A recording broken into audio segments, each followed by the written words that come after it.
This is Umar for BoxNation, with the announcement press conference for the Mag 7 show at Wembley Arena, live on TNT Sports December 7th. And Lawrence Okolie makes his Queensberry debut. The sources in the heavyweight division, finally. You like what Dev said about it yourself? I did. I think it was a great bit of marketing on his part, and it's very accurate. So yeah, I'm happy with it. Well, I think people are excited for this chapter, Lawrence, genuinely, British boxing fans, because look, it's been no secret. Some of the fights you've had at cruiserweight weren't the most appealing to watch, but every time I looked at you, it was interesting to see how you were making cruiserweight boiling down. So are we going to see a freer, more expressive, more exciting Lawrence Okolie at heavyweight? Yeah, definitely. I think if we just look back to my early, amateur, early pro, etc., I was getting KO after KO, but as soon as it becomes too much of a strain making weight, you start to lose a bit. Last year, I don't know how I was even able to make cruiserweight, but this year I'm struggling to get down to 240 pounds.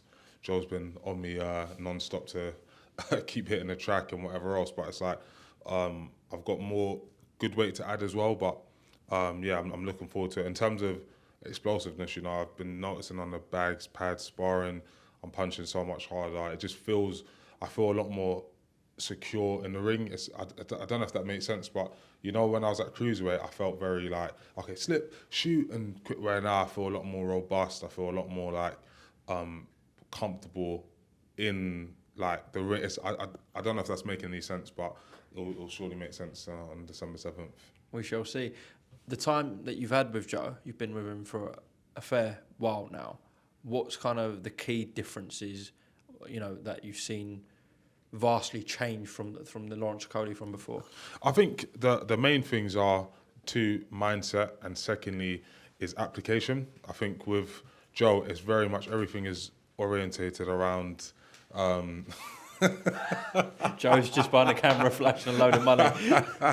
With Joe, it's very orientated on it's very orientated on execution. So we'll do it over and over again, whether it's a particular punch sequence, whether it's a particular scenario. So when I see it in the ring, I've done 100 reps of this. Let's just go through it again. So I think the mindset part as well is that he can see, like, so for example, I'm good enough to do quite a few different things in the ring, but sometimes it's not the right thing to do. So I might, I'm gonna, be in there with a lighter guy and still be trying to box on the back foot and pick shots. It's like, no, you're, 16 stone, 17 stone, 18 stone now. You need to be applying yourself in this way and that way. And I've, seen the difference. I mean, in the Bridgeweight fight that I had against Rosansky in Poland, it was very like, this is exactly when he throws this shot, I need you to throw this one as hard as you can. And then when I watched back afterwards, I was like, oh my goodness, the same stuff we're doing on the pads, translating on fight night. So we're hoping for the same again December. So with being at heavyweight, also a new promotional chapter for yourself with Queensberry, and Joe Gallagher, you've had that relationship for a while now, and things are going in the right direction. Seems like all the ingredients are coming together, Lawrence, for, like, you've done amazing in your career so far to be a two-weight world champion, but this is going to be a whole different chapter for Lawrence Okolie, it feels like. Yeah, agreed. Even for me as well. I think I'm at that stage and it's that part of my career now where it's the opportunities are there. If I'm good enough, I'm going to go get them done. And I've learnt a lot through my career, though. Yes, I've had success, two-weight world champion, blah, blah, blah. So, for example, when I boxed Chris, I was away, although it was in England, and I had to deal with that. So when it was time to go to Poland and box in front of the Polish fans and be an away fighter, I'd taken the experiences I had from that fight and applied it to this fight. So there's a lot of experience I'm going to bring while I've still got the youth, still got the explosiveness and stuff like that. So I think this can be the best chapter coming forwards. So with this being the introduction to heavyweight, all being well on December 7th, 2025 needs to be a massive year for Lawrence Okolie. Yeah, it's got to be the year. It's got to be the year. I think I'm still growing, I'm still learning, I'm still putting in all of the hard work. So the things that I look at is, what's done is done now. I've won those belts, I've had those fights, it's over. We're now stepping into a different category, we're stepping into a different realm. And my main thing is that if you've got the opportunities this is, and also at heavyweight, I've only got, it's like going into secondary school or going into uni, you only got one chance to kind of step into the school playground and show them who you are. So I'm going to be doing that December, and then 2025, God willing, I get through December. I think I'm gonna shock people with the type of fights I'm gonna be in off the rip. So yeah, we're looking forward to it. Well, you're WBC number 5, so Right, got to do it. you said to me before, Zhilai Zhang, Ajit Cabell, Joseph Parker. Right. And those are the ones, like, when I say I'm gonna be, as soon as I've won this fight, not overlooking him, we'll be knocking on the door at Queensberry saying, we said it's time to, because if they can deliver, it's time for me to deliver. So all I need is opportunity, and I'm gonna go and show why, with such limited amateur experience, I got to the Olympics, how I got British, Commonwealth, European, World Cruiserweight, World Bridgerweight, and then I'm going to show at heavyweight. Same again. Guess it was the natural move to go to Frank and Queensberry. I know we discussed it before, but with the heavyweight scene, if anyone's going to deliver these opportunities, it's going to be Frank Warren, right? Yeah, 100%. And that's the main thing. There's a whole host of fighters at all different levels at heavyweight here. And ultimately, I think that, especially if Tyson Fury wins, all of the belts are basically going to be in the Queensberry stable. All of the top fighters are going to be in and around the Queensberry thing. So, I think sometimes to really go on show, you have to have a seat at the table. We're at the table. Let's have a dance. With your higher position with the WBC at number 5 and the 3 names that you just mentioned to me at world level, what if I chucked a bit of a curveball and said Fabio Wardley next year? Well, why is that a curveball? Sorry. Because you're aiming for it's world-class guys there. But would you take that with Fabio? Yeah, but I would. But as I said, Fabio Wardley is not more than one fight away from being. He could be in a world title fight next, and no one would say, "What's he doing there?" He's had a great run. Obviously, the 2 fights with Fraser Clark, the fight he's had with Adelaide.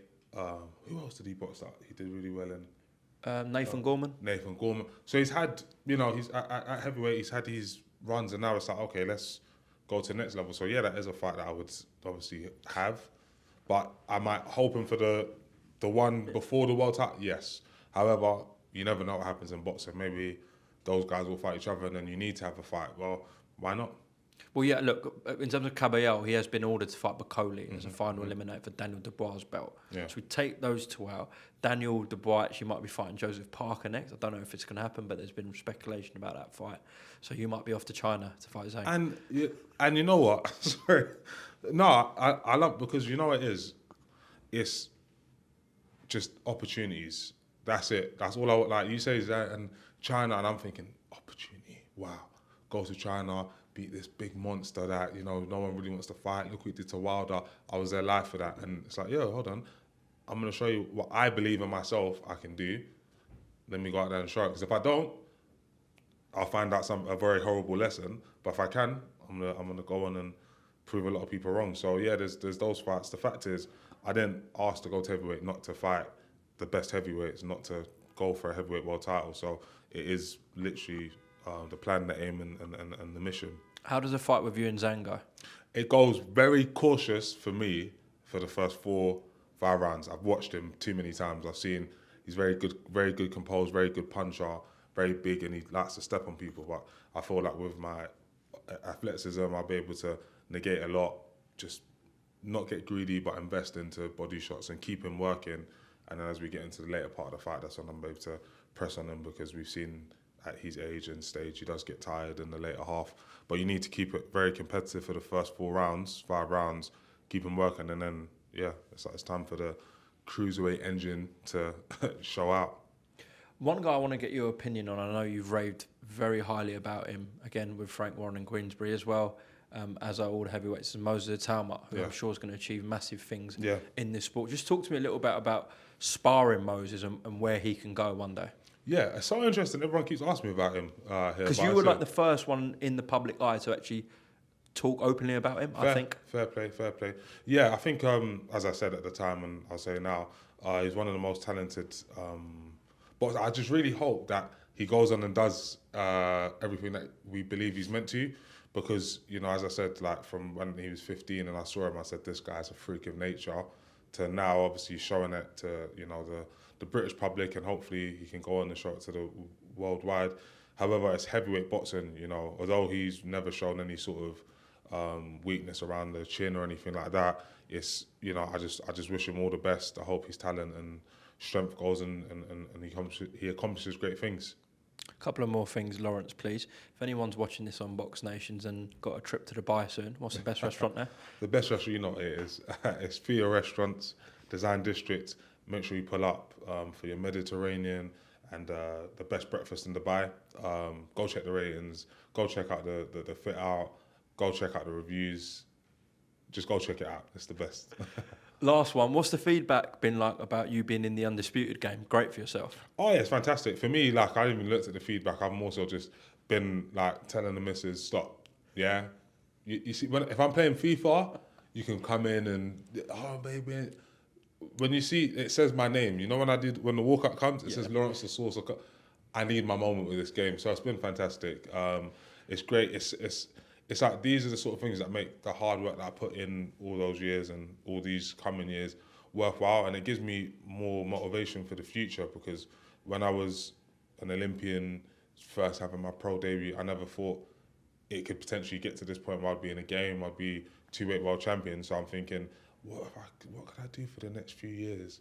And where would that land me in the future? Could I be president of Nigeria? No, I'm joking. But we'll see what happens. But yeah, like I said, all roads lead to December 7th. I need to make sure I go in there, win, and not just win. I need to win by stoppage. I think it's important that, you know, I kind of set the tone that at heavyweight I'm still punching. So yeah, that's the aim. Lawrence, appreciate the time. We'll see you on Fight Week. Thank you. Cheers.